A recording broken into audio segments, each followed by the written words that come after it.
전공의들의 집단 휴진이 일주일째 계속되면서 병원마다 인력난이 심해지고 있는데요. 응급실 이용을 못해 다른 병원으로 옮겨지는 이른바 응급실 뺑뺑이도 나타나기 시작했습니다. 이따금 기자의 보도입니다. 제주에서 전공의 수가 가장 많은 제주대학교 병원.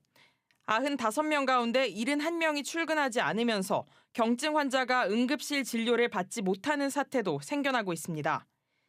지난 20일에는 복통으로 응급실을 찾았던 80대 여성이, 22일에는 어지럼증을 호소한 40대 여성이 다른 병의원으로 돌려보내졌습니다. 지난 일주일 동안 3명의 환자가 응급실 앞에서 의사 인력 부족으로 재이송됐습니다. 응급실 대기 시간도 평소보다 30분 넘게 길어졌다는 말이 나옵니다.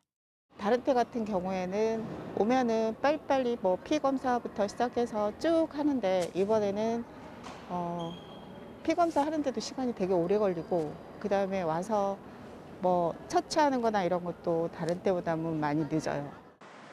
전공의 35명 가운데 27명이 의료 현장을 떠난 제주 한라병원.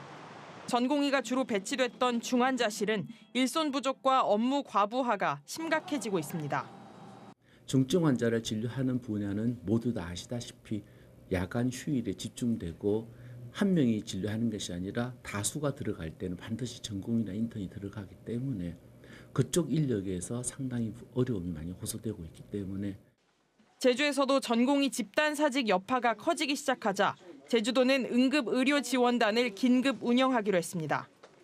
응급 환자 이송 지침을 마련하고 운영 상황을 살펴 응급실 뺑뺑이가 늘어나는 걸 막겠다는 겁니다. 병상이 부족한다든가 의사가 갑자기 없다든가 그러면은 우리 못 받아 이렇게 할 수도 있는 상황이었습니다. 근데 이것은 지금 모니터링을 해서 왜 못 받는지 그때 당시 어떤 상황이 됐는지 이런 것들을 체계적으로 이제 분석을 하겠다는 겁니다. 하지만 의료지원단이 응급실 배치에 직접 개입할 권한이 없고 의사가 부족하면 취할 수 있는 조치도 없어 전공의 사직 사태가 길어지면 환자들의 피해는 걷잡을 수 없이 커질 것으로 우려됩니다. MBC 뉴스 이따금입니다.